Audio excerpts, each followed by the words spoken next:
Assalamualaikum warahmatullahi wabarakatuh. Alhamdulillahirrahmanirrahim. Wassalatu wassalamu ala asyrafil anbiya'i wal mursalin wa ala alihi washabbihi ajma'in. Rabbi shrah li sadri wa yassir li amri wahlul 'uqdatam min lisani yafqahu qawli. Terima kasih kepada tuan pengasih majlis, acara majlis sebentar tadi yang berusaha pengurusi surau serta ahli jawatan kuasanya yang dihormati Tok Sidang kita. Terima kasih Tok Sidang kerana sudi datang, dan serta yang dikasihi tuan-tuan dan puan-puan yang dirahmati Allah sekalian.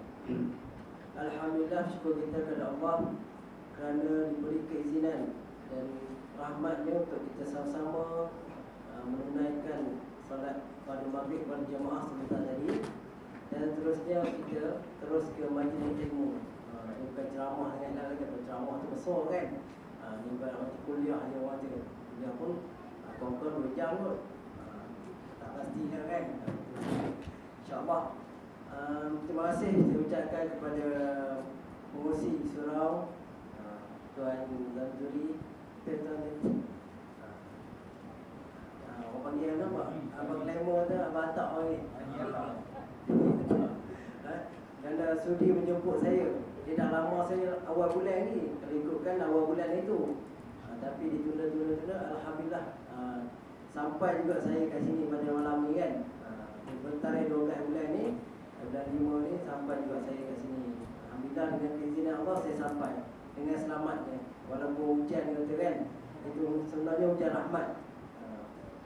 Untuk maklumat tuan-tuan semua, ini kali kedua saya sampai sini.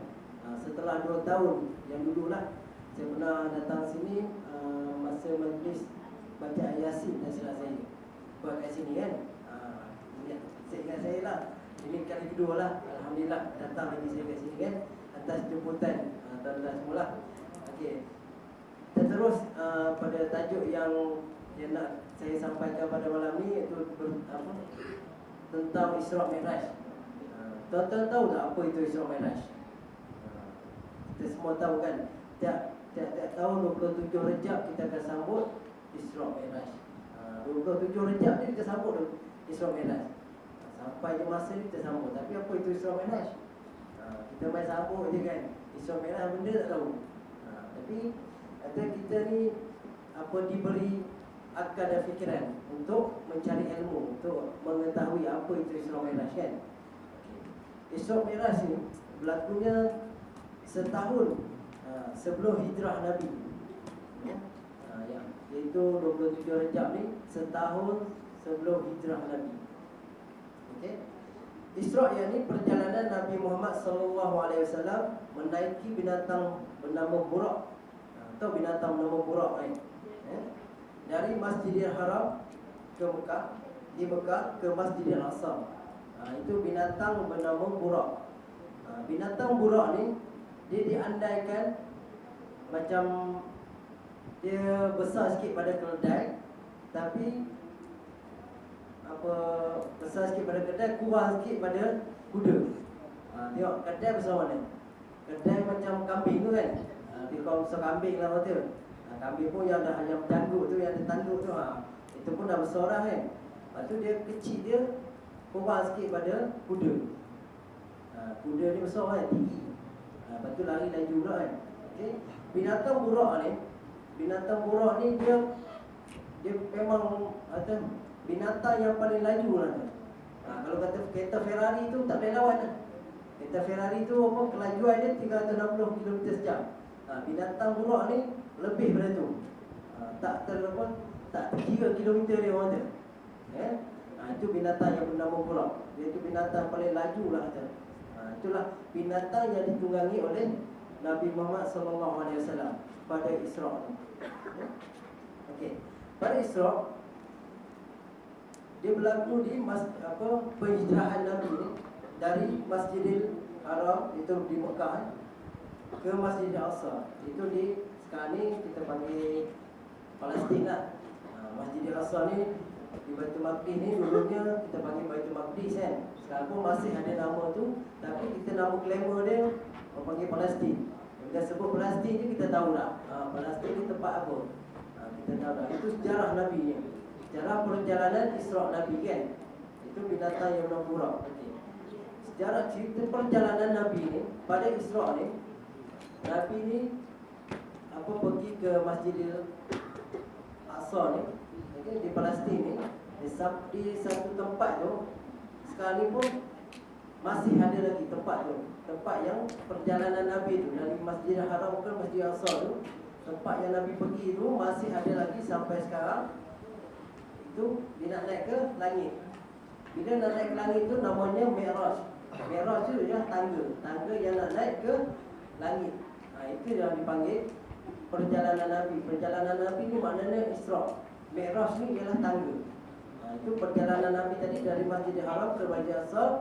Dia berjalan sampai ke Masjidil Aqsa di Palestin, sampai satu tempat tu dengan binatang yang pernah berburak tadi, dan dinaikkan ke atas langit. Itu apa? Mi'raj lah. Itu Mi'raj tu maknanya tangga.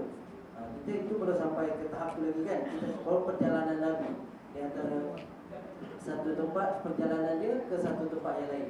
Itu hijrah. Kan? Hijrah kita namakan hijrah. Hijrah itu perjalanan lah kan. Macam kita lah.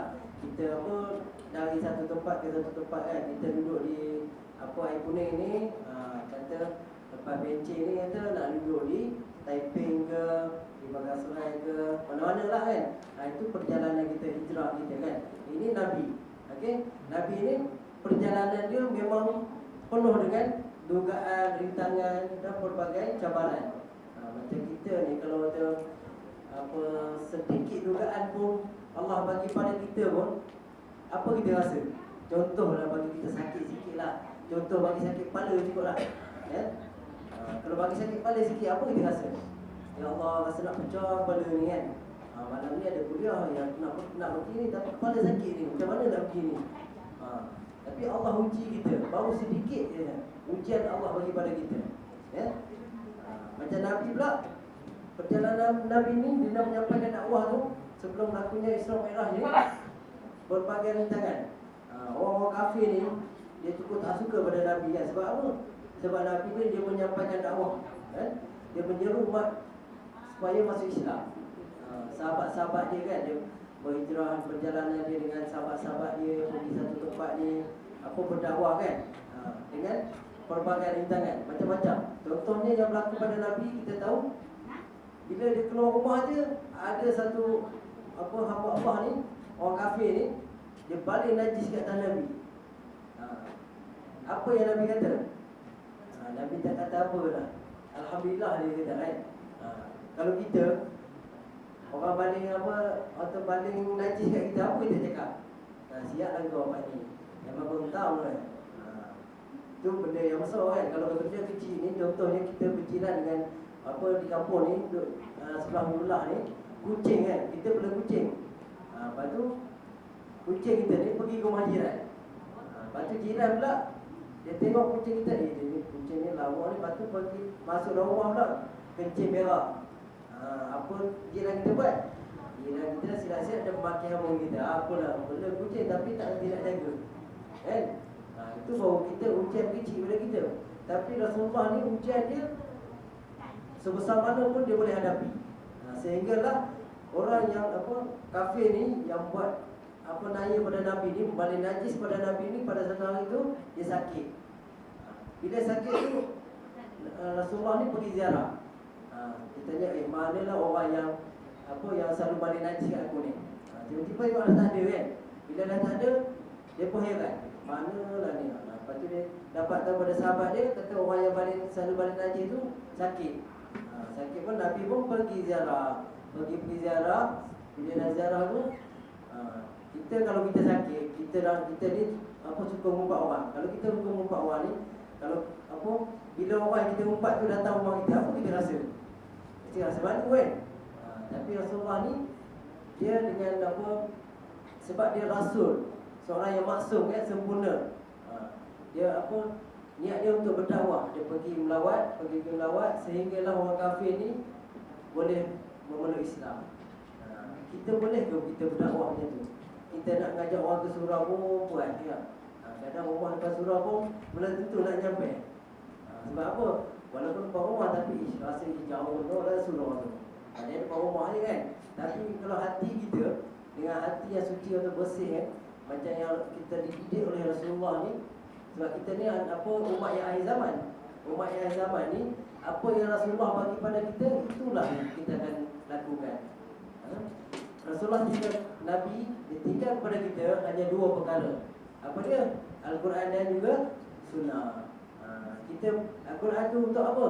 Untuk kita membaca dan menghayati. Kalau kita baca je tak tahu apa makna dia pun tak guna juga kan. Jadi bila kita baca Al-Quran tu, kita kena menghayati ayat dia. Macam surah Al-Fatihah lah. Kita baca Fatihah hari-hari kan, tapi kita tak tahu makna. Sia-sia juga kan. Sebenarnya Al-Fatihah ni banyak kan. Ubat untuk mengubati diri kita, jiwa kita kan. Itu di antaranya. Lepas tu sunnah apa? Sunnah Nabi. Apa yang Rasulullah suruh kita buat? Suruh ikut sunnah dia. Sunnah dia apa? Selalunya orang kata sunnah ni kahwin 4 lah. Itu yang orang ikut kan. Tapi itu sunnah kata. Kalau ikut sunnah Nabi, semua orang nak kan ikut sunnah Nabi. Tapi kalau kita mampu buat, macam saya bukan tak nak. Sebab apa, rumah tak takut nak saya lah. Itu sebab saya tak nak. Kalau rumah pun ada kat belakang kan. Jadi kena hati-hati lah bila bercakap tu. Kalau nak tu, kata nak si budaya, tapi saya tak terdaya. Okey, kita sambung balik dari tadi kan. Okey, Mi'raj ialah tadi Isra' kan, Isra' perjalanan Nabi. Sekarang ni kita pergi ke Mi'raj. Mi'raj ialah perjalanan dari Masjid Al-Aqsa ke Sidratul Muntaha, iaitu langit yang ketujuh. Dari dia dah sampai ke Palestin tadi. Sampai ke Palestin, lepas tu diangkat ke langit. Saya nak tanya tuan-tuan tak? Langit, apa kita ada 7 langit kan? Langit yang tu, bila masa Nabi nak naik tu, langit tu terbuka ke tertutup? Agak-agak lah. Agak-agak tertutup ke terbuka? Tertutup kan? Okey. Langit tu tertutup. Bila Nabi nak naik ni pun dia ada, atau macam ada security dia. Okey, macam kita nak pergi pejabat kerajaan lah. Kita nak pergi tu ada security pakai kan. Bila nak masuk tu kena tulis nama dulu, daftar kan. Cik nak ke mana? Saya nak jumpa ni tuan pengarah ni. Macam tu juga Nabi nak naik ke langit yang ketujuh. Itu langit yang pertama dulu. Tahap yang pertama dulu. Bila nak naik tahap yang pertama pun ada dia punya security dia. Dia nak naik yang pertama. Naik dengan siapa? Naik dengan malaikat yang siapa? Jibril. Dia naik dengan malaikat Jibril. Dia angkat, dibawa oleh Jibril ke langit yang pertama. Sampai langit yang pertama pun tak boleh nak masuk lagi. Malaikat tanya tanya pada Jibril. Malaikat apa? Malaikat tanya pada Jibril. Dia tanya, kamu datang dengan siapa? Datang dengan Muhammad. Adakah Muhammad ni diundang? Bila dia kata diundang, terus naik yang pertama. Bila sampai ke tahap yang pertama tu, tahap yang pertama pun susahlah nak menghadapinya. Macam-macam rintangan dia, dugaan dia kan. Tapi sebabkan dia ikut dengan malaikat yang bernama Jibril ni, dia lepas pada yang pertama. Sampai yang kedua, sehingga ialah yang ketujuh. Lepas kan.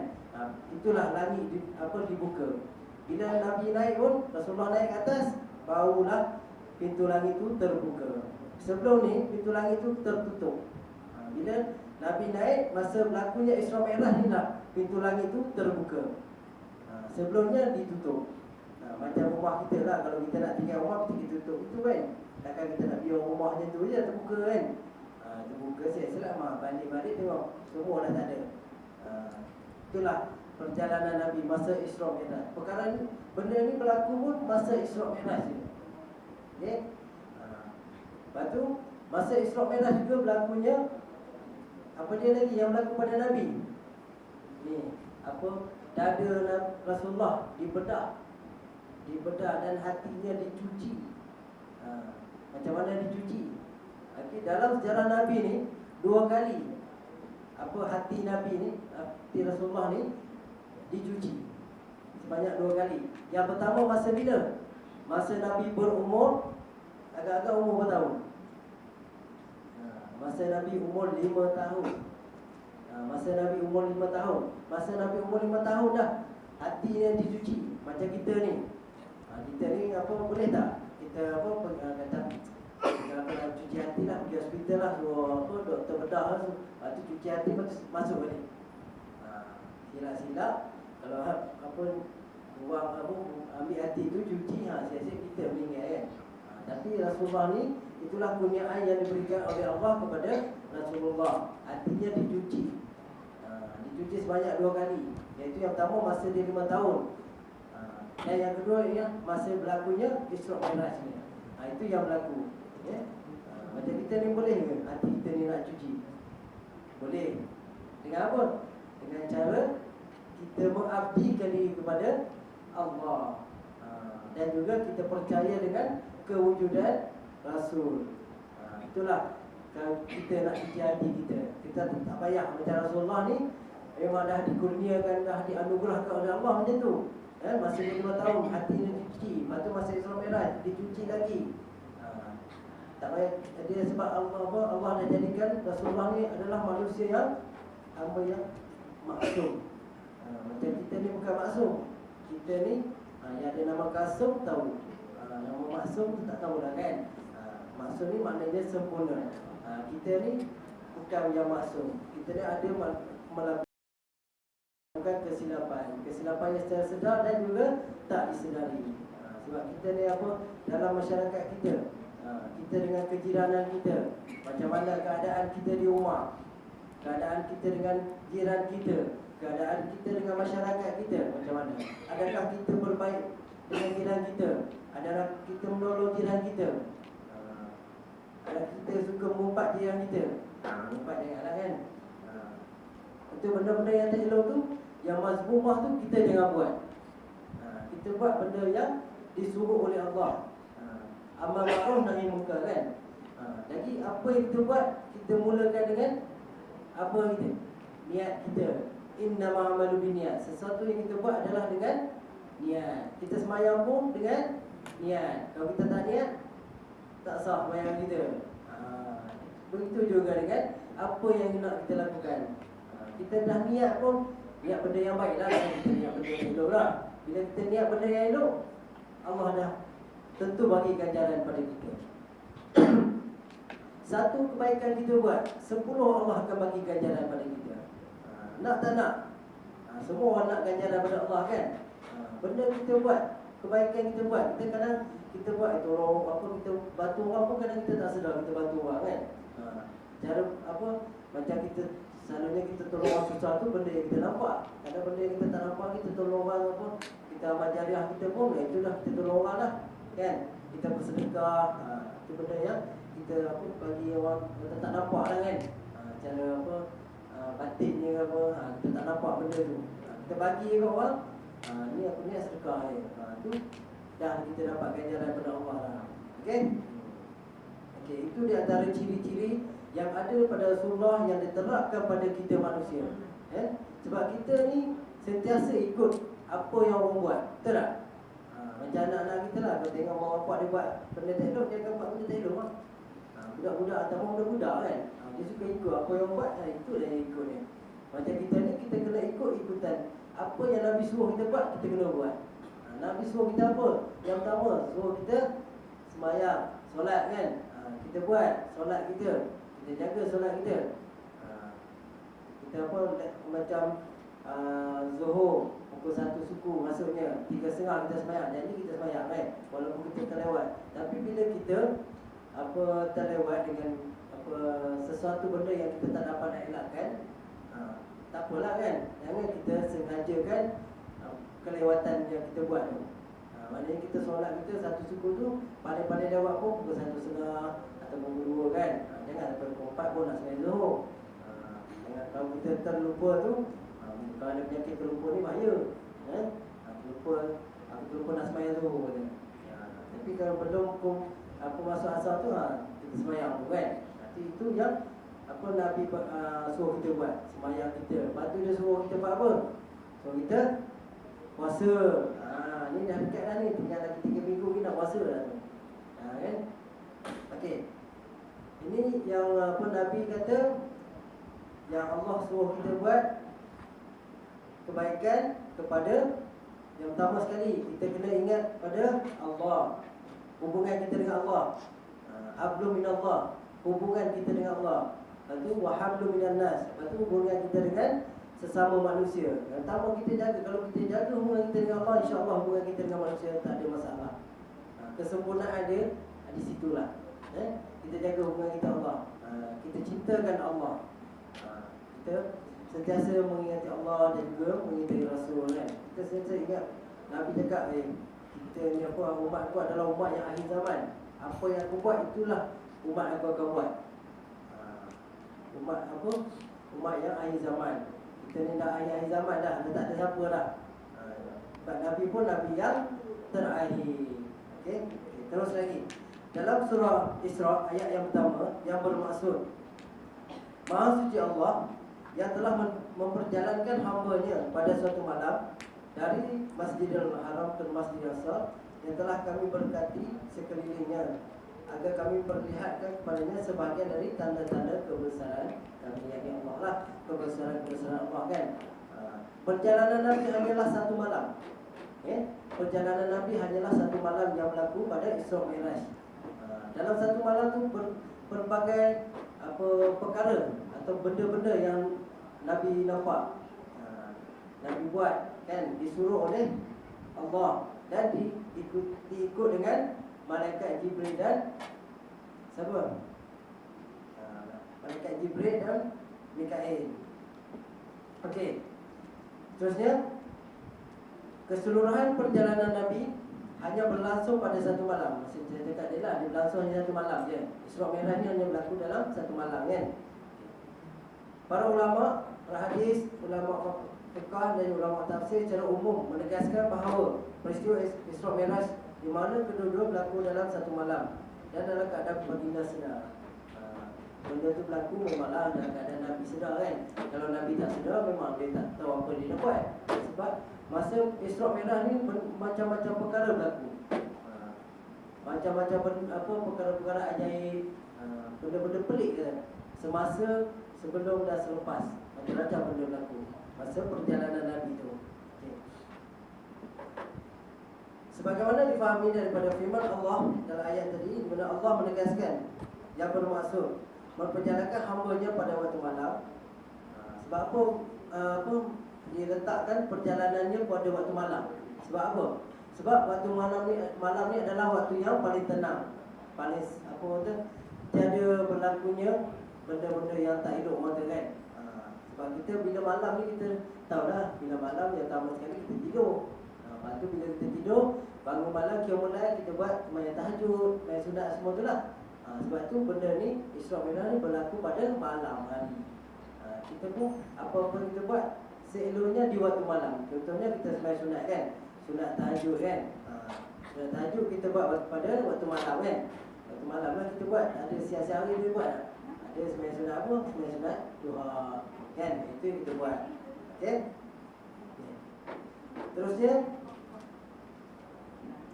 setelah Rasulullah menceritakan apa yang telah terjadi padanya kepada masyarakat umum, maka orang-orang kafir bertambah kuat mengejek dan mendustakan baginda. Rasulullah ni cerita pada sahabat-sahabat dia, pada umat dia, apa yang berlaku pada Isra Mi'raj. Tapi orang-orang kafir ni tak percaya. Tak percaya apa yang Nabi cakap. Sebab memang sebab orang kafir ni memang tak percaya pada Rasulullah, memang tak percaya pada Nabi kan. Macam kita ni sebab kita percaya pada Rasulullah, pada Allah, Nabi-Nabi semua kan. Sebab apa? Kita nampak tak Allah? Tak nampak. Tapi kita takut akan Allah kan. Sebab apa kita takut dekat Allah? Sebab kita takut akan azabnya. Azab yang Allah akan bagi pada kita. Takut tak? Semua orang takut kan azab Allah kan. Contoh kita tengok apa yang berlaku. Yang sekarang ni tengah berlaku ni banjir. Di mana? Di mana Degil. Degil itu sebahagian daripada yang Allah bagi pada kita, ujian. Kita Allah bagi ujian pada kita sikit pun kita dah takut kan. Bagi demam ke, bagi sakit dah terkedal tu pun kita dah tak boleh nak buat apa dah. Apa kita nak buat? Kita redha je. Itu atau boleh menghilangkan segala dosa-dosa kita kan. Bila kita sakit ni kita kena bersyukur. Jangan kita bila kita sakit, ya Allah, apalah mau kalau elok bagi ni atau bagi mati terus dah jangan kita cakap macam tu. Okay? Kita mesti redha dengan apa yang Allah bagi pada kita. Allah sentiasa ni menguji makhluk dia. Kita ni Allah sentiasa uji kita kan. Dia bagi macam-macam kat kita. Nak tengok kita ni syukur tak syukur. Kita ni boleh redha tak dengan nikmat yang Allah bagi. Macam-macam lah Allah bagi ujian pada kita kan. Orang kafir ni memanglah dia suka mengejek, suka mengata kan. Bila Nabi cerita ni itu apa benda yang berlaku macam ni, orang kafir ni dia takkan percaya. Macam kita lah cakap dekat orang Cina, you siapa apa itu tokong lah. Kita sembah apa? Kita sembah Allah. You ada nampak Allah tak? Tuhan Allah kan? Kita cakap kita tak nampak, tapi kita percaya dengan kewujudan dia.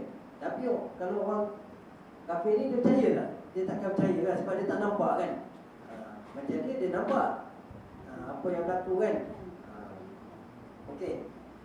Terusnya fitnah terhadap baginda bertambah kuat. Malah ada juga di kalangan mereka yang sebelum ini telah memeluk Islam telah pun murtad kembali. Zaman Rasulullah ni pun dah berlaku macam-macam kan. Dia dah pun berdakwah, macam-macam dakwah dah, macam-macam dah buat dah. Ramai masuk Islam, lepas tu murtad balik. Sebab apa? Sebab keimanan dia tak teguh. Keimanan yang tak teguh macam mana? Dia ikut, lepas tu dah kata alah apa benda ni, alah kejap je, kejap baiklah. Lepas tu tengoklah esok berubah lah kan. Kita zaman Rasulullah pun terjadi benda macam ni. Dia berlakunya orang Islam, lepas tu murtad balik. Macam kita dekat zaman kita ni usah cakap lah macam-macam berlaku kan. Contoh kita tengok macam apa, orang asli ni dia tak ada agama kan. Dia tak ada agama, dia terpulang pada orang kaum dia. Kalau ada orang Islam ni pergi dulu, dia akan masuk Islam. Okay? Kalau kata orang Kristian masuk dulu, dia akan ikut Kristian. Okay? Itulah kita ni, kalau kita nak berdakwah ni, kita kena pandai teka orang kan. Macam mana kita nak teka orang supaya masuk Islam? Kan senang. Kita nak ngajak kau orang pergi ke masjid pun, ke surau pun susah kan. Ini kan pula kita nak berdakwah, nak ngajak orang masuk Islam. Tapi Nabi ni dengan keimanan dia punya kalau kita cakap zaman sekarang ni jati diri lah, kekuatan yang teguh. Macam kita tu, kalau kita ada kekuatan yang teguh tapi kita tak berani, tak boleh juga. Macam Nabi ni dia berani menghadapi segala risiko kata. Itu zaman Nabi kan. Zaman kita ni entahlah, macam-macam dugaan. Kita nak ke tak nak je. Benda baik pun kadang kita kata benda tu elok, tapi kita tak boleh lantak dia kan. Nak tolong, tak nak tolong sudah lah kan. Okey. Manakala bagi mereka yang begitu membenarkan baginda, maka iman mereka tetap utuh. Sebagaimana kita lihat kepada reaksi Sayyidina Abu Bakar. Sayyidina Abu Bakar ni Sayyidina Abu Bakar Siddiq. Apabila dia mendengar berita daripada orang ramai tentang apa yang telah diberitahu oleh Nabi Muhammad SAW, lalu beliau dengan tegas menyatakan apa yang Nabi cakap tu semua benar. Sebab tu Nabi Sayyidina Abu Bakar ni digelar sebagai As-Siddiq. As-Siddiq ni maknanya benar As-Siddiq sebagai apa maknanya benar. Sebab tu Sayyidina Abu Bakar ni digelar Siddiq sebab apa yang Nabi cakap dia tak pernah membantah. Nabi cakap itu adalah benda yang benar. Bila Nabi cakap apa pun dia cakap itu benar betul. Macam kita kalau orang cakap benda tu betul, kita kena siasat dulu kan. Tapi Rasulullah ni memang dia cakap tu, apa yang dia cakap tu Sayyidina Abu Bakar akan backup dia tu, akan bantu dari belakang, akan cakap apa yang Nabi cakap adalah benda yang betul. Itulah bukan senang kan. Kita nak meyakinkan orang ni.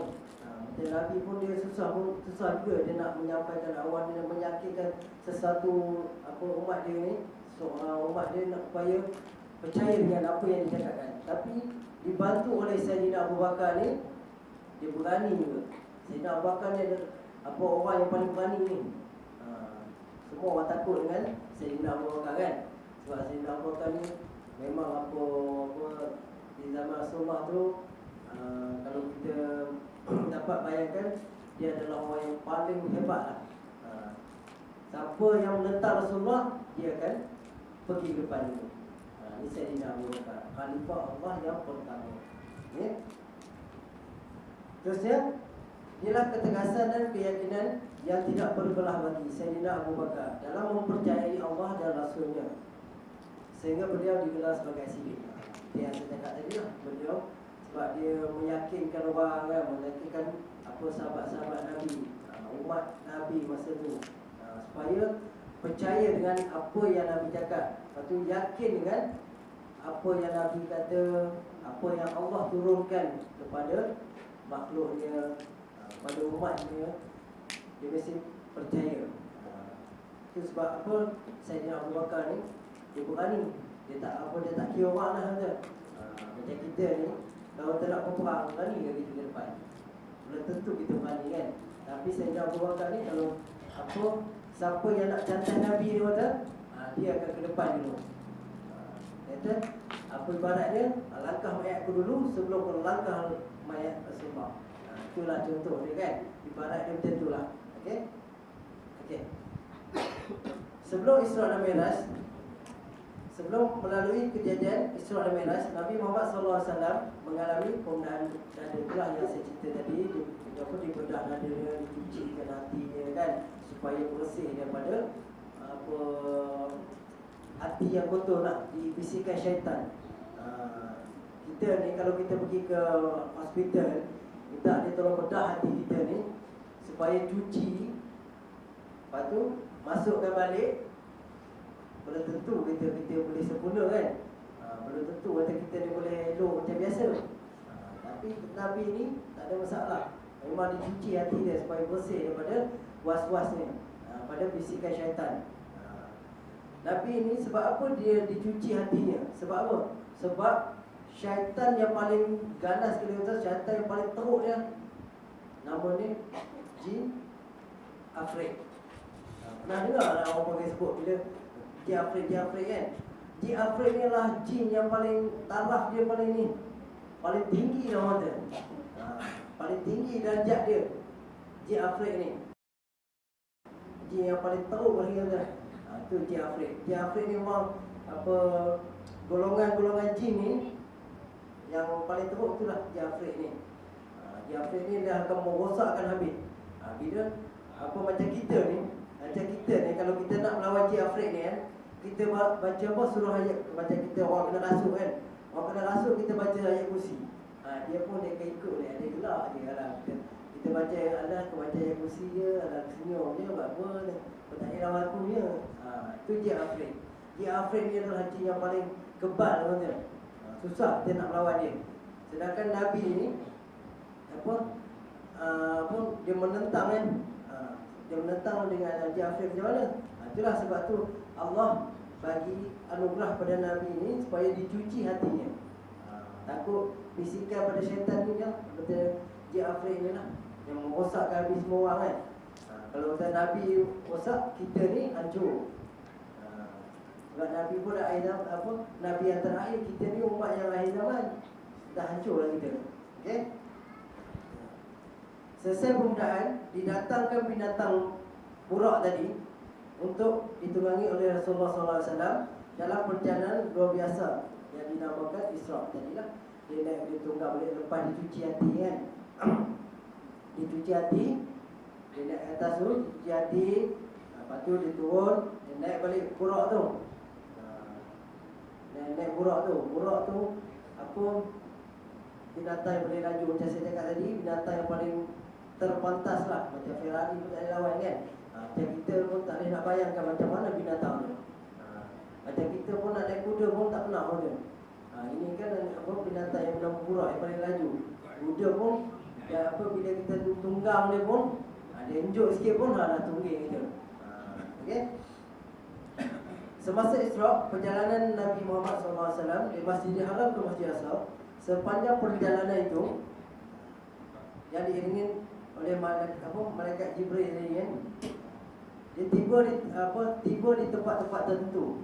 Bila tiba di tempat-tempat tertentu, yang mana tempat-tempat yang mulia lah, tempat-tempat yang bersejarah. Dalam perjalanan Nabi ni, dia banyak tempat-tempat yang bersejarah, tempat-tempat yang mulia yang dia dapat lihat kan. Masa perjalanan tu, Rasulullah telah diarahkan oleh Jibril supaya berhenti. Bila dia nampak tempat cantik, contohnya kita kan, kita ni manusia ni, kita perjalanan kita ada buat rombongan, okey, kapal kuning ni buat rombongan pergi ke Terengganu. Dalam perjalanan nak pergi ke Terengganu tu, nampak masjid yang paling cantik kata. Singgah situ dulu. Singgah, lepas tu kita masuk ke masjid tu, kita solat sunat sebanyak 2 rakaat kan. Dalam hadis sahih ada menyatakan Nabi telah diarahkan supaya berhenti dan solat sebanyak 2 rakaat. Tapi ada juga perawi-perawi hadis yang mengatakan Nabi ni bukan hanya solat 2 waktu, lebih pada tu kan. Ni dia pergi satu tempat yang mulia lah, tempat yang elok kan, tempat benda-benda yang menarik lah kan. Macam kita sini nak pergi Cameron Highland, pergi Cameron Highland sepanjang kita perjalanan kita nak pergi Cameron Highland tu, kita nak pergi nampak nak naik atas tu ladang strawberry. Pergi ladang strawberry, takkan kita nak naik pergi Cameron Highland, pergi ladang strawberry semata-mata singgah sekejap ambil strawberry, lepas tu kita semayang gitu kan. Macam tu kan. Itu contoh dia. Okey. Ini masa perjalanan Nabi, dia nampak tempat-tempat yang mulia kan. Lepas tu bila nampak tempat-tempat bersejarah, lepas tu dia jumpa lah masjid lah, macam-macam lah yang berlaku kan. Lepas tu bila Nabi singgah situ, Nabi diarahkan supaya solat sunat, buat solat sunat kan. Ada yang mengatakan, perawi-perawi ada mengatakan, ada yang kata 2 rakaat, ada yang lebih pada tu. Yang mana pun kita boleh pakai kan. Okay. Di antara tempat-tempat yang Nabi ziarah tu, Nabi nampak semasa perjalanan tu, itu di negeri Taibah. Taibah ni dulu panggil Taibah, sekarang ni panggil Madinah lah. Dulu Taibah, sekarang ni panggil Madinah. Dalam bahasa Arab dia Taibah. Kita tahu kita sekarang ni Madinah lah, tempat yang di mana Rasulullah melakukan hijrah kan. Hijrah perjalanan Nabi. Dan tempat yang kedua ialah Bukit Tur Sina. Bukit Tur Sina, bukit ni apa sejarah yang berlaku pada Bukit Tur Sina? Kalau tuan-tuan tahu, yang berlaku ada yang pernah pergi ke Mekah, Madinah, naik umrah, ada yang pernah pergi, nak sampai? Ada tak? Cik Lan ada sampai, Cik Lan? Dah sampai ke Mekah, Bukit Tur Sina ni. Esok ada ni rezeki, kita pakai pergi Bukit Tur Sina ni. Okay, Bukit Tur Sina ni adalah tempat Nabi. Nabi apa? Nabi Musa AS menerima wahyu.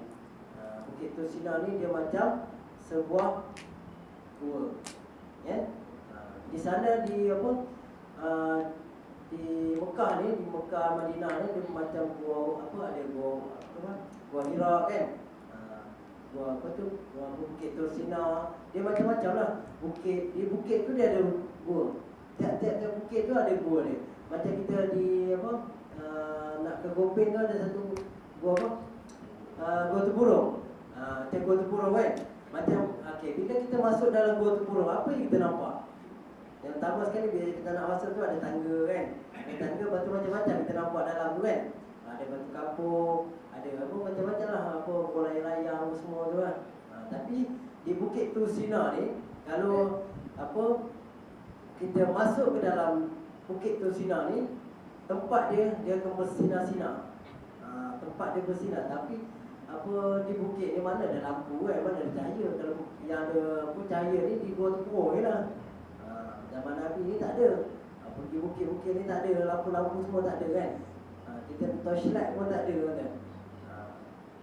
Tapi bila di Bukit Tur Sina ni, bila kita masuk dalam tu, Nabi ni dia singgah ke Bukit Tur Sina ni, dia berziarah tempat tu, bila masuk ke dalam bukit tu, dalam dia macam gua kan, tempat tu bercahaya. Macam benda tu ibarat dia bukit dia mengalu-alukan kedatangan Rasulullah. Kedatangan tangan Rasulullah ni, maknanya tempat bersinar ni terang-terang ada kan. Macam kita dalam surau ni ada tutup lampu gelap lah. Kita buka lampu terang kan. Itu tempat yang kedua. Yang ketiga, Baitul Laham ini rumah tempat Nabi Isa dilahirkan. Baitul Laham ni dia singgah ke rumah Nabi Isa, tempat Nabi Isa lahir kan. Dia singgah situ. Dia singgah, bila dia singgah macam saya cakap tadi, dia singgah, bila dia singgah malaikat Jibril suruh dia solat. Dia sampai tempat tu, Nabi ni akan melakukan solat. Dia akan melakukan solat. Solat sebanyak 2 rakaat ataupun lebih dari itu. Ya. Okay, dalam perjalanan itu pelbagai peristiwa-peristiwa ajaib. Dalam perjalanan Rasulullah ni macam-macam benda ajaib yang berlaku. Apa yang berlaku? Di antaranya, yang pertama, kaum yang sedang bertanam dan terus menuai hasil tanaman tu. Lepas tu dituai. Bila tuai tu dia tumbuh balik hasil. Macam kita tanam padi kan. Tanam padi, lepas tu kita tuai padi tu naik balik. Kita tuai padi naik. Kita tuai padi naik. Itu peristiwa ajaib yang berlaku dalam perjalanan Nabi. Dalam perjalanan Nabi masa Isra Mi'raj. Sebab apa berlakunya tu? Rasulullah bertanya kepada Jibril, kenapa terjadi macam tu? Lalu Jibril kata apa? Itulah kaum yang berjihad fi sabilillah dan diberi ganjaran sebanyak 700 kali ganda pahala dan ganjarannya. Kita nak tak macam tu? Mestilah nak kan. Kita tanam, lepas tu kita tuai, lepas tuai tu dia tumbuh balik. Tuai tu tumbuh balik. Mestilah nak kan. Ibarat dia macam itulah. Itu maknanya berjihad ke jalan Allah, berjihad fi sabilillah. Dan diberikan ganjaran sebanyak 700 kali ganda. Ganjaran dia yang Allah bagi pada orang yang melakukan jihad fi sabilillah. Jihad fi sabilillah ni maknanya jihad dengan kerelaan, tanpa ada segala sebarang paksaan ataupun dipaksa rela kan. Kita kena dengan rela hati. Tapi zaman kita sekarang ni tak ada dah perang kan. Macam mana kita nak jihad? Nak jihad macam mana? Jangan buat macam IS tu. IS tu kan, yang berlaku kita tengok kan, IS kan. Kita melatih supaya menjadi Islamic soldier. Itu panggil IS. Islamic soldier ni dia melatih supaya dia nak melakukan jihad. Jihad macam mana? Ini bukan jihad fisabilillah tu. Itu jihad dia nak suka dia kan. Jihad fisabilillah ni kita jihad apa yang Nabi suruh kita jihad, peperangan dengan menentang musuh Allah, musuh Rasul kan. Kalau kita berjihad dengan secara sukarela ni, pelbagai ganjaran pahala yang Allah bagi pada kita. Semua orang nak macam tu kan. Tapi zaman kita ni dah tak ada macam tu. Kita reda je lah dengan ketentuan Allah, takdir yang Allah bagi pada kita. Itu yang pertama tadi. Okey. Yang kedua, berlakunya perkara ajaib, peristiwa ajaib yang berlaku. Yang kedua apa dia? Tempat yang berbau harum. Tempat Rasulullah ni perjalanan dia, sepanjang perjalanan dia tiba-tiba dia ternampak ataupun terbau sesuatu yang harum. Benda yang harum kan. Macam kita lah, kita ni semayang kat surau. Bila semayang kat surau ni pakai minyak wangi di surau, di masjid sekarang ni semua ada minyak wangi, minyak atas semua ada kan. Tu bila sampai kat rumah belum nak masuk rumah je rumah dah rasa lain dah. Ya apalah bau kat luar ni, macam-macam bau harum ni ada. Sebelum ni tak pernah bau kan. Itu kata bau harum. Tapi bila kita balik rumah tu pakai benda harum tu, orang rumah pelik. Itu belum masuk rumah kan. Kata apa yang benda ni bau harum macam ada orang meninggal ke apa. Itu anggapan kita selalunya lah. Tapi peristiwa ni berlaku masa perjalanan Nabi. Sebab apa? Sebabnya dia terjumpa kubur, maknanya kubur kan, kubur Masyitah. Masyitah kenal tak Masyitah? Sini ada orang nama Masyitah. Kalau Masyitah orang kampung tu kita kenal kan. Tapi nama Nabi ni Masyitah ni ialah tukang ni yang apa orang ni sisir, sikat. Tukar sikat kan? Tukar sikat rambut. Siapa? Anak Fir'aun. Tukar sikat rambut anak Fir'aun kan? Kita tahu kan Fir'aun ni macam mana? Dia punya kejam dia memang teruk kan? Macam mana Masyitah dan apa anak dia mati macam mana kan? Dia rebus hidup-hidup. Diletakkan dalam satu kawah dengan berisi air panas. Lepas tu direndam dia Masyitah ni. Sampailah Masyitah ni mati. Wafat kan? Apa meninggal. Bila dia meninggal tu meninggalkan kesan yang sampai sekarang kita tahu berbau harum. Macam kita ni kalau kita pergi ziarah orang meninggal lah kan, bila kita ziarah orang meninggal ni apa kita bawa? Selalunya kita bawa kapur barus. Bila bawa kapur barus ni dah macam ni, bawa kapur barus. Tak tahan bau ni kan. Tapi dengan peristiwa ajaib ni yang berlaku ketika perjalanan Nabi ni, kita pun boleh berlaku benda-benda ajaib ni kan? Tapi dengan keizinan Allah lah. Kalau kita ni sentiasa ingat pada Allah, buat apa yang Allah suruh, insya-Allah kita ni dibuka mihraj, buka mata ni, anak mata kita ni sebenarnya dalam mata kita ni ada sesuatu kelebihan pada kita. Sesiapa yang diberi kurniaan Allah, kelebihan oleh Allah, dia dapat melihat benda-benda yang halus. Ni dalam mata kita ni. Dalam mata kita ni ada satu kelebihan. Kalau kita ni diberi keizinan oleh Allah, kita nampak benda-benda yang halus. Contohnya macam kita pergi ziarah orang meninggal kan. Pergi ziarah orang meninggal, kita tengok apa orang meninggal tu biasa kan, bila dah nak kapal tu kita letak tu kita akan nampak sesuatu kelainan pada dia. Ini benda ni realiti yang berlaku. Tapi itu semua dengan keizinan Allah. Bukan semua orang dapat alami macam ni. Kalau tuan-tuan dianugerahkan oleh Allah macam tu, biarlah benda tu macam kata Siti Nurhalizah, biarlah rahsia. Jangan kita hebahkan. Kalau kita nampak benda-benda yang ajaib yang berlaku ketika kita menziarah orang sakit ataupun orang meninggal, jangan kita menceritakan aib orang. Sebab itu benda ni memang berlaku, memang realiti. Mana tahu tuan-tuan satu hari kan dibuka atau nama kelebihan tu yang saya cakap tadi, nampak benda-benda tu, pandai-pandai lah ada. Jangan kita hebahkan pada orang kan. Kita tahu sendiri dah lah. Itu sebagai satu pengajaran kepada kita. Kita tengok dalam cerita tanah kubur lah, macam tu lah kan. Macam kita tengok dalam cerita tanah kubur tu, bila pergi tengok orang meninggal ni, ada je sesuatu yang Allah nak tunjuk kan. Macam muka dia kejang, bila kita tengok buka dia punya muka tu, tengok muka hitam semua kan. Jangan kita cakap apa-apa. Itu semua kejadian yang Allah tentukan. Allah ni merancang dan Allah juga yang menentukan segalanya. Kita ni boleh rancang tapi kita tak boleh nak tentukan. Okey. Terusnya yang ketiga, sekumpulan orang yang sedang memecahkan kepalanya. Dia pecah ni, dia jumpa orang yang pecah kepala, yang hentak-hentak kepala, pecah kepala, lepas tu baik, pecah kepala, baik lagi. Sampailah berkali-kali kan. Sampai dah Rasulullah dah tak tahu dah apa nak buat. Dia tanya pada Jibril, kenapa terjadi dia macam tu?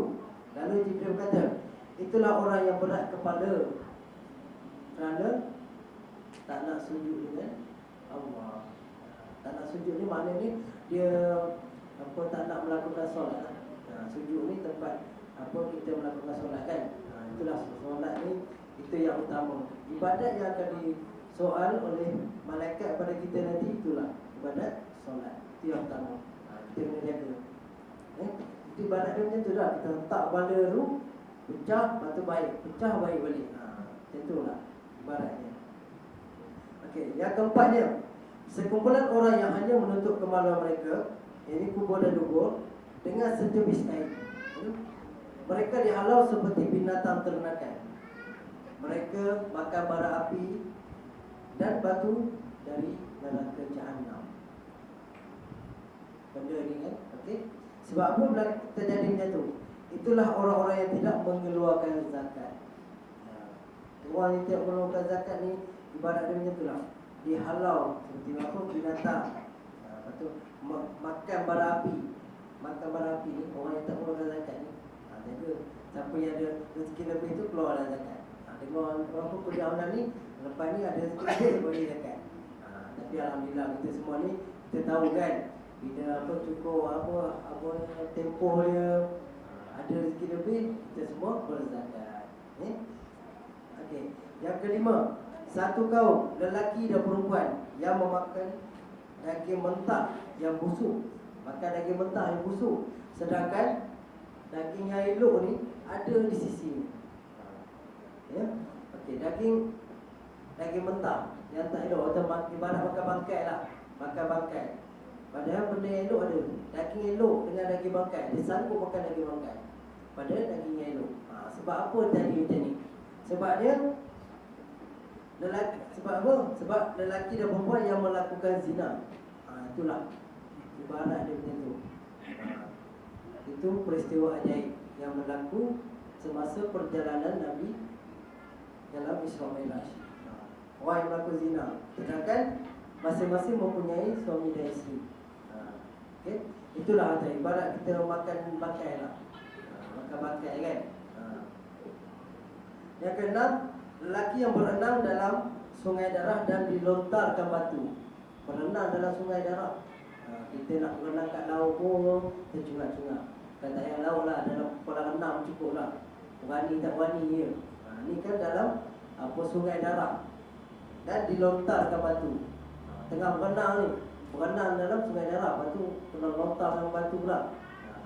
Kita ni kalau berenang dalam kolam renang lah.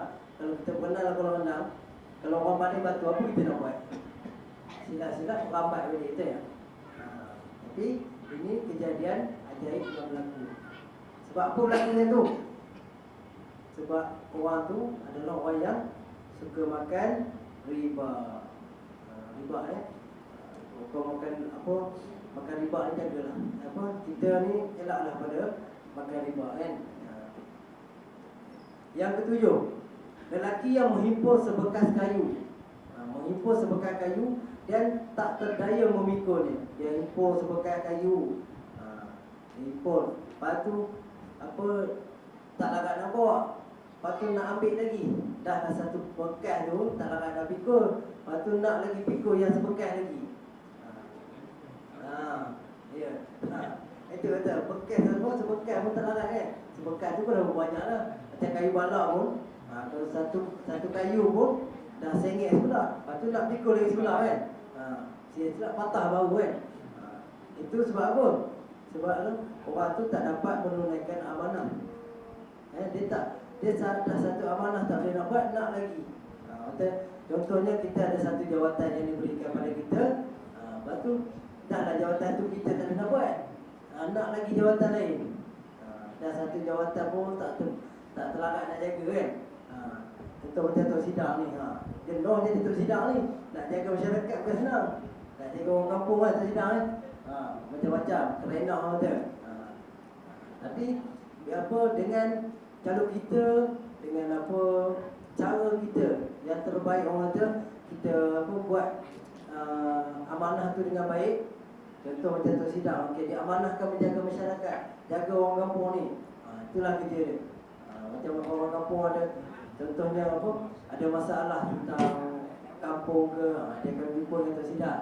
Dia tak pergi jumpa orang lain lah. Itulah ibarat dia macam tu kan. Bila dia beri amanah, dia lakukan. Jangan kita bila dah beri satu jawatan, itu pun kita tak boleh buat, nak lagi jawatan lain. Itulah ibarat dia kan. Tu satu kaum yang sedang menggunting lidah. Gunting lidah ni dan bibir dengan gunting besi. Dia gunting lidah ni, gunting lidah kali-kali. Dah putus gunting. Kalau kita lidah kita pendek pun kita nak cakap pun susah kan. Ini kan bila dah gunting lidah tu dah putus, lepas tu disambung balik. potong balik, disambung potong. Itu sebab apa? Sebab apa terjadinya macam tu? Rasulullah bertanya kepada Jibril, kenapa macam tu? Awaknya jadi macam tu. Kesian tengok kan. Maknanya apa dia? Orangnya suka membuat fitnah. Kita jangan buat dia. Sebab lidah ni lebih tajam daripada pedang yang membunuh. Betul tak? Betul tak nanti Tanya orang lama tahulah. Sebab lidah ni dia lebih tajam orang tu kan. Pisau, ibarat pisau lah kan. Pisau kalau kita potong timun kan, dia betul kan. Tapi lidah ni kalau kita potong timun boleh tak? Mana boleh kan, mana maunya. Lidah ni untuk kita makan kan. Kita benda makan ni kita masuk dalam mulut, punyalah. Tu. Tapi ibarat dia lidah ni lebih tajam. Lebih tajam ni fahamlah maksud dia. Dia kita boleh mengumpat, boleh memfitnah dengan kita kata perkataan kita, dengan kata-kata kita ni. Sebab tu kita ni dikurniakan dengan lidah, dengan mulut, dengan kesempurnaan diri kita ni. Allah dah bagi kita sempurna dah. Dah bagi tangan, dah bagi kaki, mulut, semua dah lengkap dah, terkomplit dah kan. Lepas tu nak tambah-tambah ke? Ada nak tambah-tambah ke? Tak ada kan. Tapi kita itu tak ada nak tambah-tambah. Ada dalam diri kita ni dah cukup sempurna dah. Sempurna daripada segi apa? Daripada segi sifat kita. Kesempurnaan dari segi sifat kita. Dengan kita jaga masyarakat kita, kita jaga jiran tetangga kita, kita sentiasa hormat menghormati, saling tolong menolong di antara jiran-jiran kita. Sebab apa? Sebab yang akan membantu kita bila susah kita adalah jiran kita juga. Nak adik-adik kita belum tentu boleh bantu. Sebab apa saya kata macam tu? Sebab adik-adik kita mungkin duduk jauh. Bukan tak boleh tolong kan. Boleh tolong, tapi duduk jauh. Macam kita ni duduk sini, macam saya ni duduk di tapak ni, merantau. Tak ada adik-adik kata siapa nak tolong jiran saya lah. Kalau saya sakit demam ke, anak isteri saya sakit demam ke, yang nak tolong pun jiran-jiran dulu. Kalau telefon adik-adik, kita dah masuk hospital, telefon, dah masuk hospital, esoknya baru sampai kan. Tapi itulah, kita jaga lidah kita, jaga tingkah laku kita supaya kita ni dihormati oleh jiran tetangga kita, masyarakat kita. Itu yang utama sekali. Sebab tu dikatakan lidah ni lebih tajam daripada pisau. Ibarat pisau pun cukup lah kan. Ibarat pedang pun boleh kata kan. Tapi sebab kita ni dah biasa orang dengar ni, lidah ni lebih tajam kata, hati-hatilah. Jangan kita buat benda-benda yang dilarang. Yang Nabi tak suruh, yang Allah tak suruh, jangan kita buat. Kita buat yang mana Allah suruh. Okay? Terusnya, kau yang mencakar muka dan dada dengan kuku tembaga. Kuku tembaga. Kita ni kuku semua benda-benda kan. Kita cakar muka kita ni. Kalau cakar kucing pun cukup lah. Berparuk ni kan. Kalau cakar kucing. Kalau cakar kucing sakit tak? Mesti sakit, yang berbekas lah. Mesti berbekas. Siap-siap kena jahit. Itu kalau cakar kucing. Kalau cakar harimau macam mana? Cakar harimau maksudnya semua tahu. Tak payah saya gambar kan. Okay? Maksudnya, okay, Jibril berkata, itulah orang yang memakan daging manusia. Makan daging manusia maknanya dia makan daging sesama selalu. Makan selalu Islam lah orang kan. Sebab apa? Suka mengumpat. Lepas tu suka menjatuhkan maruah orang, mencela, mencaci, semua tu lah. Itu hati-hati kan. Kita jangan jadi macam tu. Alhamdulillah kita ni semua ni dikurniakan akal fikiran yang baik. Jadi kita gunalah dengan sebaik-baiknya. Kita boleh berfikir benda yang elok kita buat. Terusnya, seekor lembu jantan yang besar keluar daripada lubang yang kecil. Tak dapat dimasukinya semula lubang. Dia keluar pada lubang besar. Lembu ni dia keluar pada lubang kecil. Lepas tu dia nak masuk balik tak boleh. Mana maunya bila dah keluar, lepas tu nak masuk balik kan. Lubang kecil, dia boleh keluar tapi tak nak masuk balik.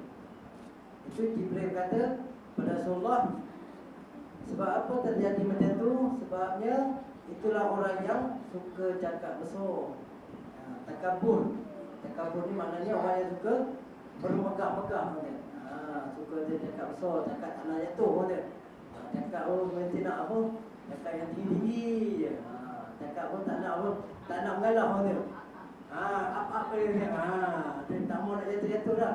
Dia cakap tu, akulah yang paling hebat dia. Tak ada orang lain dah hebat pada aku. Itulah apa? Kita jangan jadi orang macam tu kan. Okey. Lepas tu kemudian bila dah cakap itu dia menyesal pula. Itu ibarat dia menjadi bila dia keluar pada lubang yang sempit, dia nak masuk balik.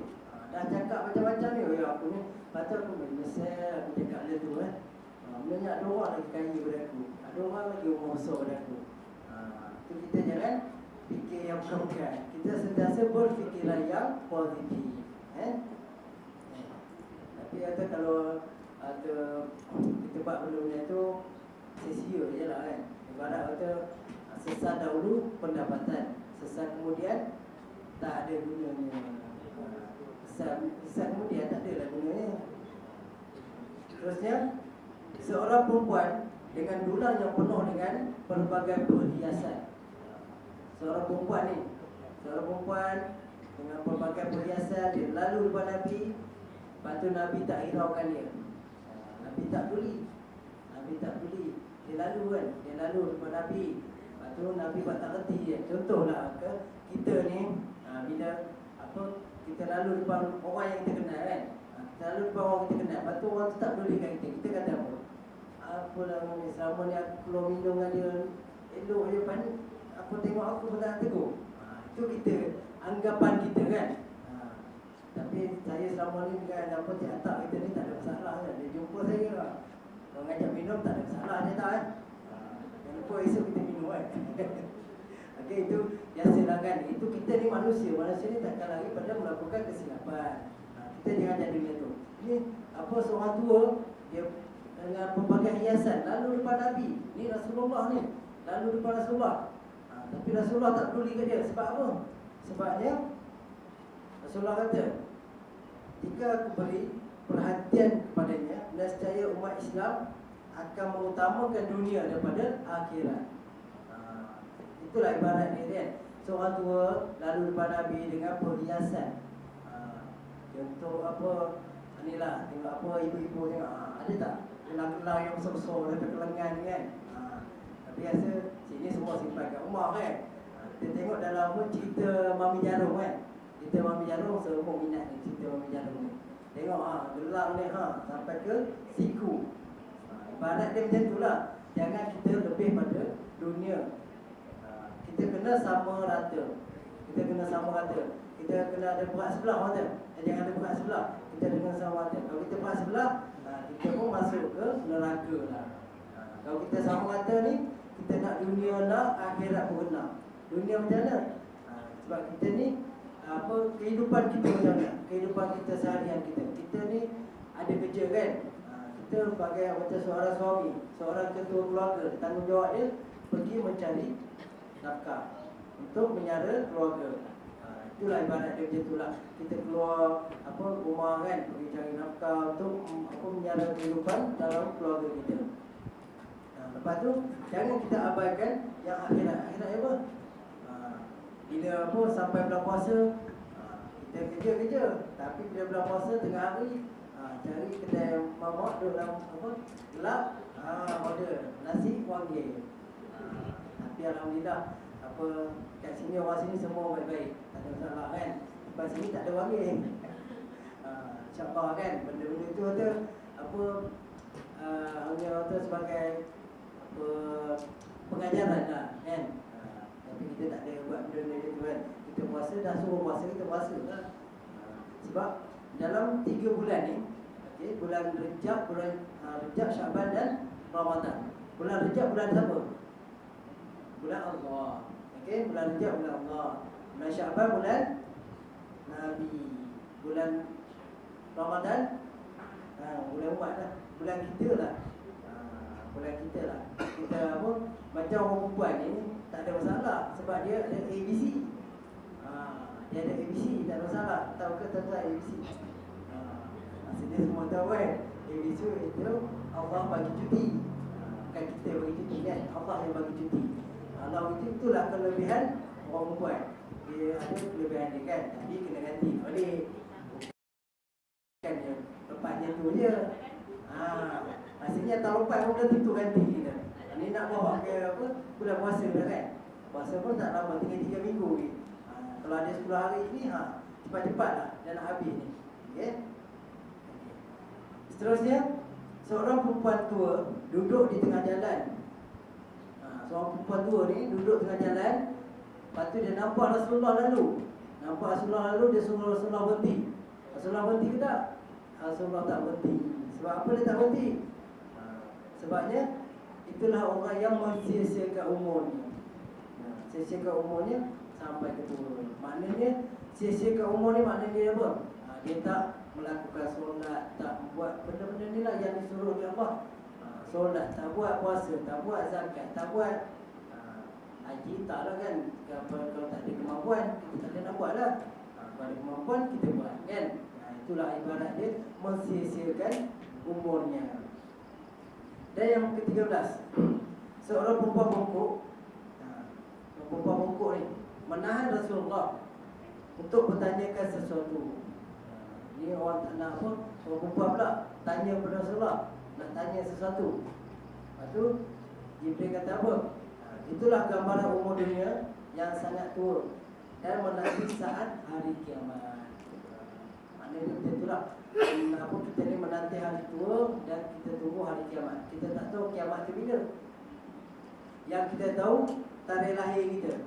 Bila tarikh lahir tu kita sambut hari jadi kita. Lepas tu hari kematian kita tahu tak? Tak tahu. Kalau kita tahu tarikh mati kita, senang kan. Esok nak mati, hari ni bertaubat. Siap-siap lah kan. Esok bila nak mati ni, malam ni kena taubat ni kan.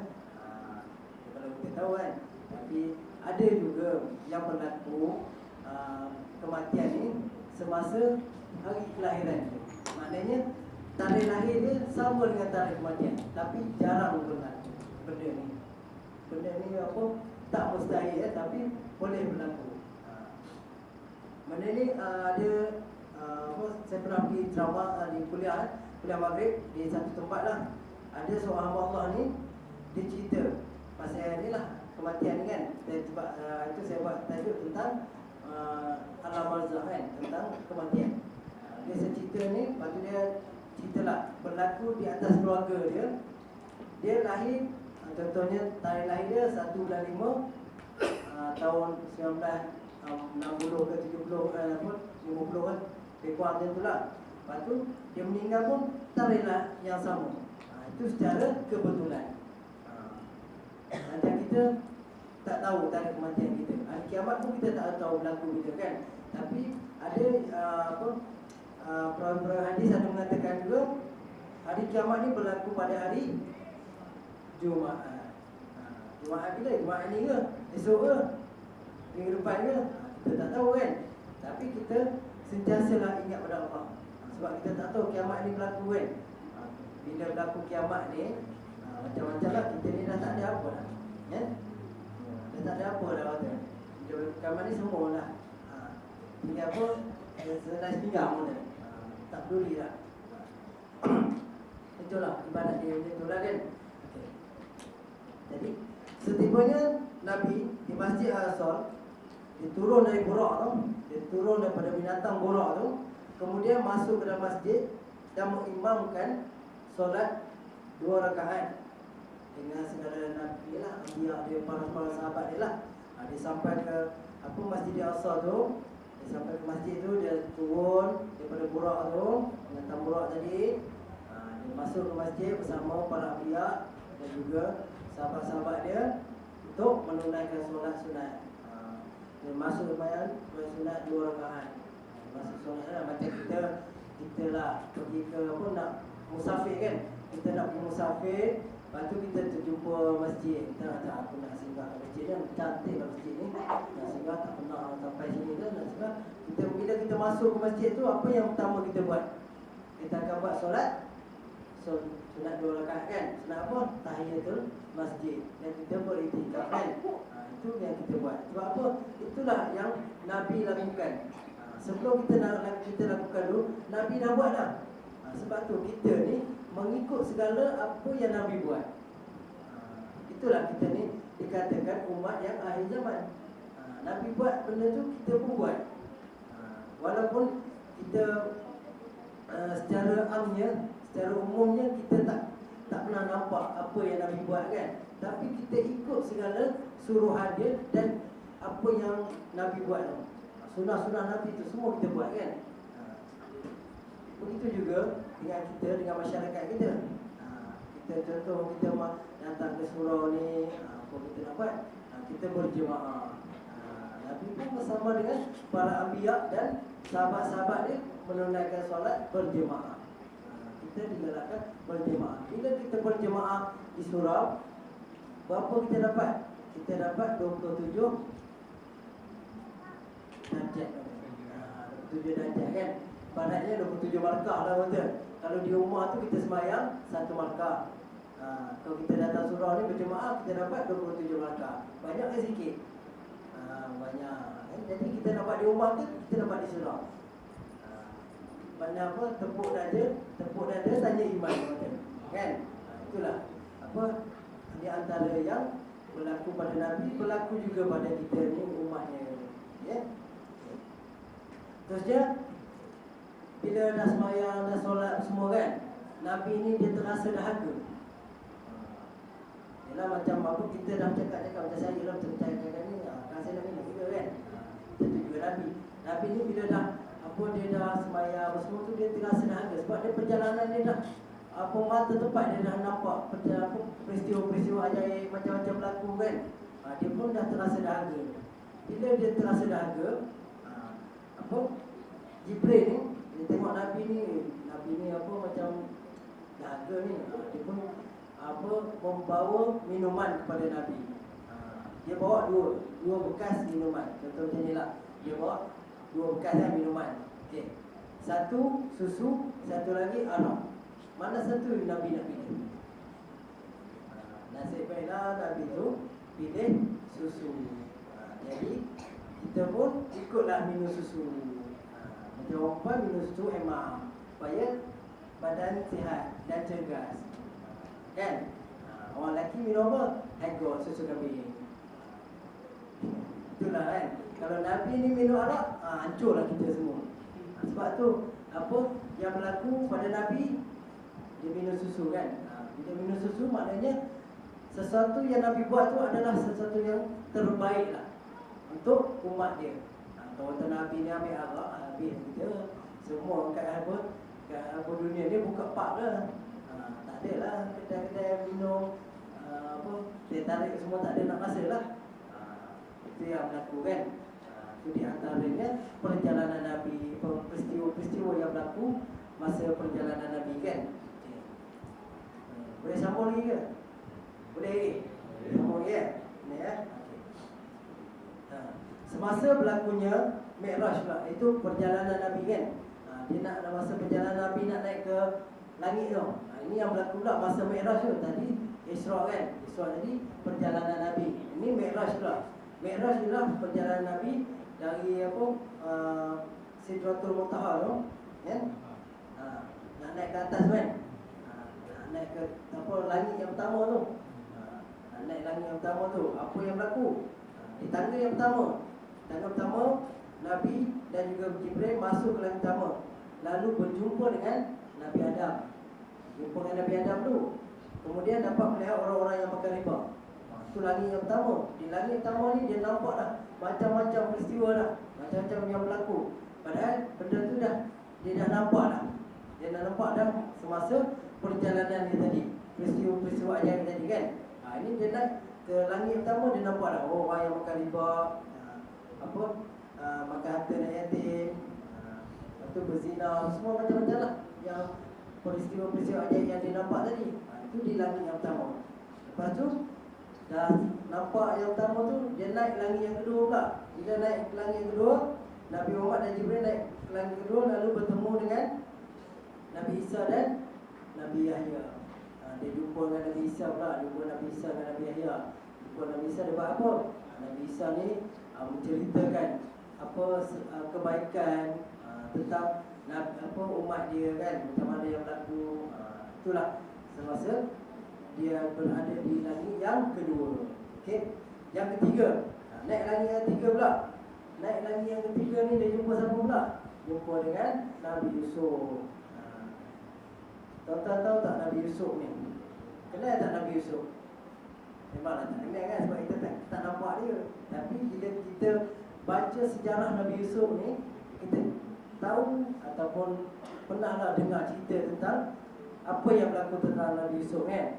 Nabi Yusuf tu banyak dugaan yang berlaku. Sebab apa? Nabi Yusuf ni Nabi yang paling macam zaman sekarang ni paling handsome lah kata. Paling handsome lah. Putih mepak semua tu kan. Sebab apa? Sebab pakai kuku putih. Tak. Zaman sekarang pakai kuku putih kan. Dulu zaman Nabi tak ada benda-benda tu semua. Kan? Sebab apa? Nabi Yusuf ni adalah seorang yang hatinya lembut. Lepas tu mukanya bersinar. Lepas tu orang yang kacak lah kan.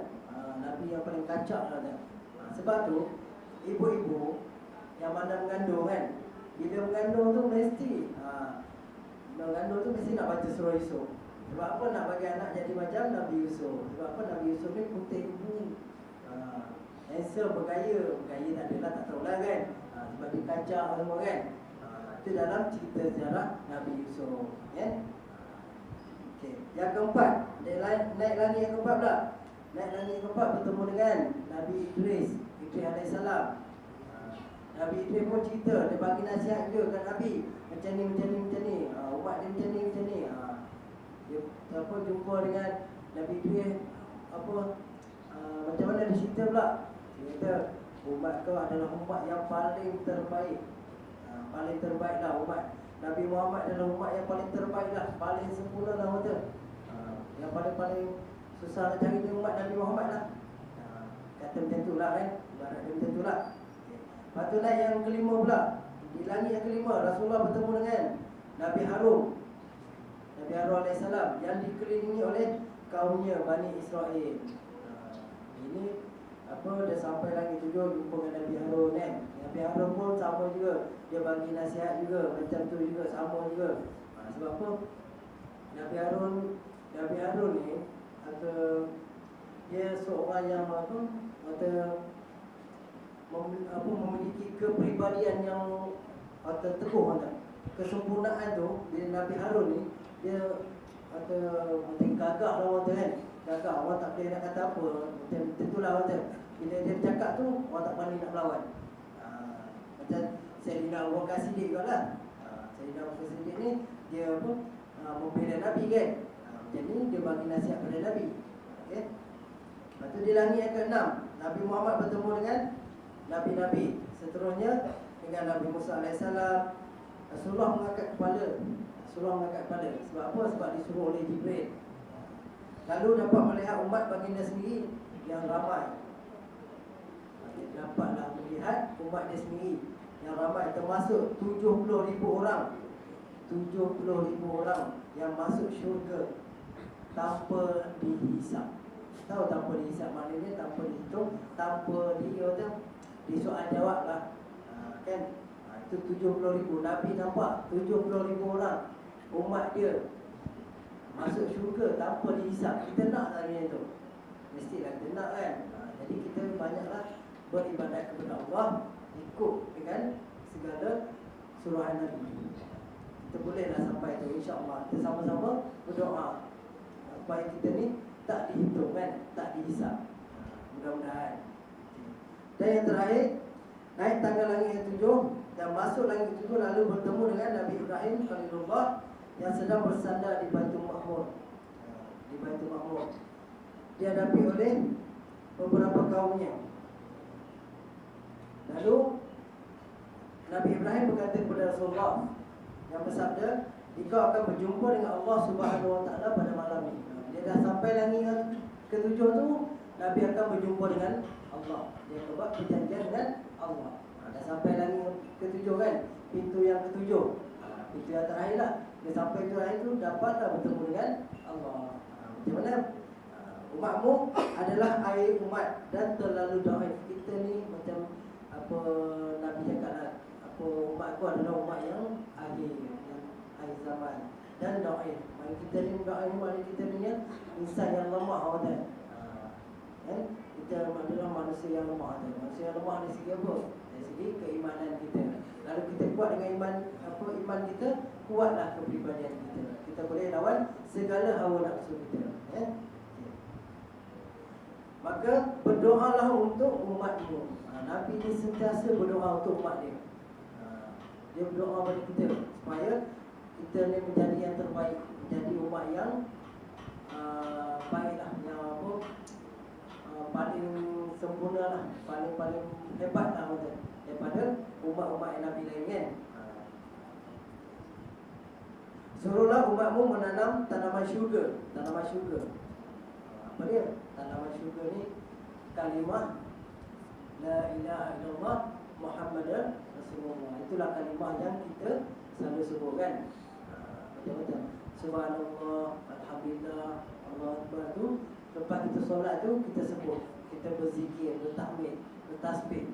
Itulah yang kita buat seharian kita dalam kehidupan kita, yang Nabi suruh kita buat. Allah suruh Nabi berdoa kepada kita, kita pun kena berdoa kepada Allah dan juga sentiasa mengingati segala yang Rasul minta pada kita ni.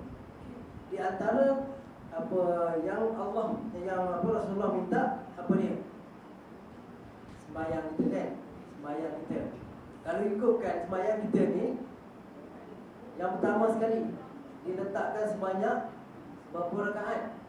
Berapa waktu? 50 waktu. Bolehkah kita buat 50 waktu? Sedangkan 5 waktu pun kita terkotak-kating kata kan?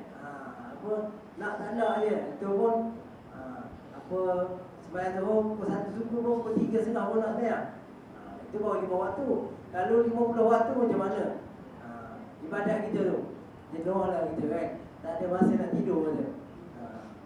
Tak ada masa nak tidur langsung. Tapi dengan Rasulullah ni, dia minta diperkenankan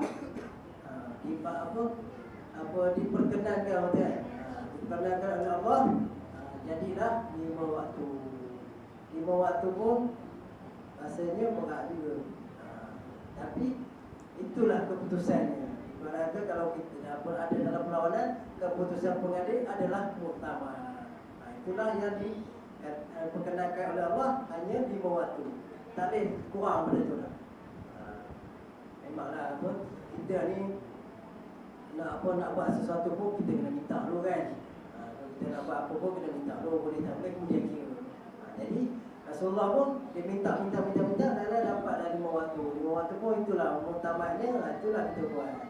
Jadinya lepas dah habis semua tu, Rasulullah pun turun dan bertemu dengan para anbiya, dengan Nabi-Nabi semua kan, dengan para sahabat dia, dan menceritakan apa yang berlaku pada Isra' Mi'raj. Itulah kejadian yang berlaku dalam Isra' Mi'raj. Okay? Dan kesimpulan yang saya nak buat pada hijrah Rasulullah ni, pada Isra' Mi'raj ni adalah menjadi tanggungjawab kita sebagai umat dia, umat Rasulullah ni, untuk menjadi umat yang paling sempurna lah. Paling sempurna maknanya kita buatlah apa yang Nabi suruh tu kita buat. Kalau Nabi suruh kita baca Quran, kita baca Quran. Nabi suruh ikut sunnah dia, kita ikut sunnah dia. Jangan kita melawan dengan apa yang Nabi suruh. Kan? Allah pun tak suka bagi kita bencana, semua malapetaka, semua musibah kan.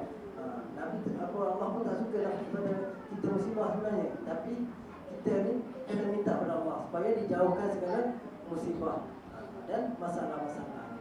Okey? Jadi saya rasa cukup sekian ni lah masa rasanya. Apa yang saya sampaikan ni mudah-mudahan menjadi satu ilmu pada tuan-tuan semua, untuk kita gunakan di masa-masa akan datang, insyaAllah. Itu sikit-sikitlah daripada saya. Mudah-mudahan apa yang saya sampaikan ni menjadi ilmu yang bermanfaat pada tuan-tuan semua. Mudah-mudahan segala yang baik itu datang dari Allah, segala kekurangan itu kelemahan pada diri saya sendiri. Sekian daripada saya. Saya mohon pun maaf lah sekiranya ada kekurangan, ada tersilap kata, terkasar bahasa ke, saya mohon pun maaf lah. Mudah-mudahan kita akan jumpa lagi insyaAllah. Kalau jumpa insyaAllah saya akan datang. Jadi nak bagi bantu sikit lah mungkin. Sebelum baginda mulakan perjalanan, Burak diutus sebagai kenderaan, bersama Jibril sebagai teman, Nabi diperlihatkan sebagai gambaran. Itu pantun. Pantun apa sampai masa Isra Mi'raj pun ada pantun.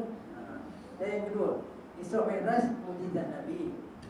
Wajib percaya keajaiban Yang Maha Esa. Ambillah iktibar kisah ini, buat pedoman kita bersama. Jadi apa yang saya sampaikan ini jadikanlah satu pedoman kepada kita. Kita gunalah yang sebaik-baiknya, insya-Allah. Sekian wabillahi taufiq wal hidayah. Wassalamualaikum warahmatullahi wabarakatuh.